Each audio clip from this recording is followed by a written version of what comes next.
Hello বন্ধুরা, তোমরা এখানে দেখতে পাচ্ছ দুইটি কাপেল টেবিলের উপরে খাবার নিয়ে বসে আছে। এখন তোমাদের এই কাপেল দুটোকে ভালো করে দেখে বলতে হবে কোন কাপেলটি বিপদে আছে। সঠিক উত্তরটি কমেন্টে জানানোর জন্য তোমাদের সময় দেওয়া হচ্ছে 5 সেকেন্ড।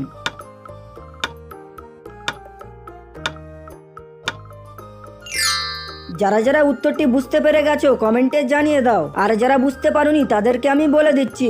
বন্ধুরা, সবাই তো মায়ের জন্য লাইক সাবস্ক্রাইব করে, আজকে দেখবো বাবার জন্য কে লাইক সাবস্ক্রাইব করে এবং কমেন্টে বাবা লেখে। এখানে 2 নম্বরের কাপেলটি বিপদে আছে, কারণ লক্ষ্য করো তারা যে রুমে বসে আছে সেই রুমের জানালায় একটি ভূতের প্রতিচ্ছবি দেখা যাচ্ছে। হ্যালো বন্ধুরা, তোমরা এখানে দেখতে পাচ্ছ দুইটি কাপেল টেবিলের উপরে খাবার নিয়ে বসে আছে। এখন তোমাদের এই কাপেল দুটোকে ভালো করে দেখে বলতে হবে কোন কাপেলটি বিপদে আছে। সঠিক উত্তরটি কমেন্টে জানানোর জন্য তোমাদের সময় দেওয়া হচ্ছে 5 সেকেন্ড।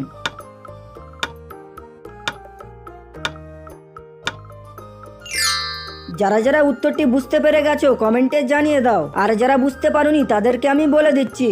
বন্ধুরা, সবাই তো মায়ের জন্য লাইক সাবস্ক্রাইব করে, আজকে দেখবো বাবার জন্য কে লাইক সাবস্ক্রাইব করে এবং কমেন্টে বাবা লেখে। এখানে 2 নম্বরের কাপেলটি বিপদে আছে, কারণ লক্ষ্য করো তারা যে রুমে বসে আছে সেই রুমের জানালায় একটি ভূতের প্রতিচ্ছবি দেখা যাচ্ছে।